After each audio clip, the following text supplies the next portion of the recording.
नमस्कार मु बाणीसी शतपथी कटकरू आज आम हेल्थ विषय बहुत सारा जिन जाना किसी लोक आम सहित भेटती एवं लाइफ आम देखु जे हेल्थ उपर से सीरीयस नुह से कहते जे भगवान तो आमको जन्म देती आम खाई खाइका मरीजा माने बंचा खाई खाई मरीजा लास्ट को खाई खाई मु कहीं न खाइबी भल जिनस कहीं न खाइबी मु कहीं लाइफ को एंजॉय न करी लाइफ को तो एंजॉय करवा दरकार भल जिनस भी खाइबा दरकार पाटर टेस्ट बर्ड जेहेतु अच्छी पाटर स्वाद इंद्रिय अच्छी जेहेतु से आमको कहब जे भल खाद्य यपटे जीवा शरीर को दरकार किंतु आम शरीर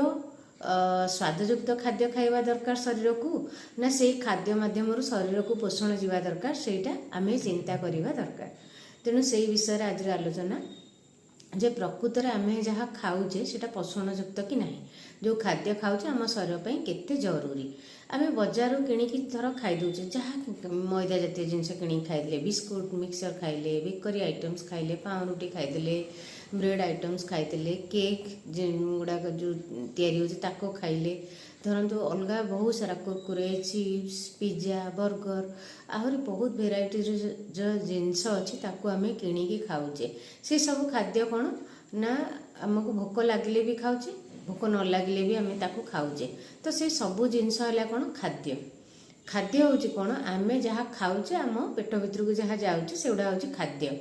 खाद्य न खाइले मनीष बंची पार ना किंतु आमे पार्टीर स्वाद पाइका बाछि बाछिकी खाऊे खराब जिनस खाऊे किंतु जानी पारुने किंतु शरीर को दरकार कौन खाद्य दरकार खाद्य माध्यम पोषण मध्य शरीर को दरकार आजिर दिन मानकर आमे जो खाद्य खाऊे मु जो ना नेली जो खाद्य मानकर से भितर सेतिकी पोषणर मात्रा नाही से पोषण खाद्य माध्यम ही जीवा दरकार आम जो खाद्य धरतु मु कहली पिज्जा खाऊे पिज्जा रू कौन न्यूट्रिशन बा पोषण आम शरीर को गला बिस्कुट मिक्सचर खाऊे ता भीतर कौन पोषण जाउची पाउरुटी खाऊे ता भीतर कौन पोषण जाउची विटामिन मिनरल्स ता भीतर कौन अच्छी प्रत्येक दिन आम शरीर को खाद्य दरकार बंचापी किंतु खाद्य माध्यम पोषण मध्य आहुरी जीवा जरूरी बा विटामिन मिनरल्स जो गुड़ाक सेटा निहाती जरूरी आमे जदि प्रत्येक दिन आमे खाउथिबा खाद्यरू आम शरीर पोषण ग्रहण करुची विटामिन मिनरल प्रोटीन फाइबर विभिन्न प्रकार हर्ब्स ए सब जिनस आम शरीर जाऊँगी प्रत्येक दिन शरीर को ताहाले आमे आम शरीर सुस्थ रहिबो आउ निरोगी रहिबो आउ रोग सहित फाइट करि परिबो इम्यूनिटी पावर बढ़िकी रहिबो किंतु आम शरीर को जदि केवल आमे खाद्य दउचे पोषण दउनी खाद्य माध्यम ताहले सेटा आम पाइका रोग आनिबा पई आमे बाट खोली दउचे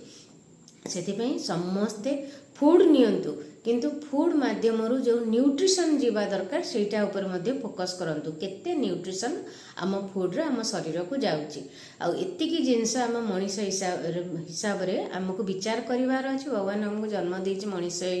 बोली पावरफुल अधिक ब्रेनी आमे तो आमको यही शरीर केयर नवा पाइका आमको एतिकी भल चिंता आम पई करिवार अछि आ फूड न्यूट्रिशन विषय पार्थक्य जानिकी खाद्य एमिति चॉइस करवा दरकार जो कि ताजा फलमूल पनीपरिया सीजनल फ्रुट्स वेजिटेबल्स आउ जोटा कि माने नेचुरली आमर cooked food naturally produced food ये सब ऊपर ध्यान देवार अच्छी।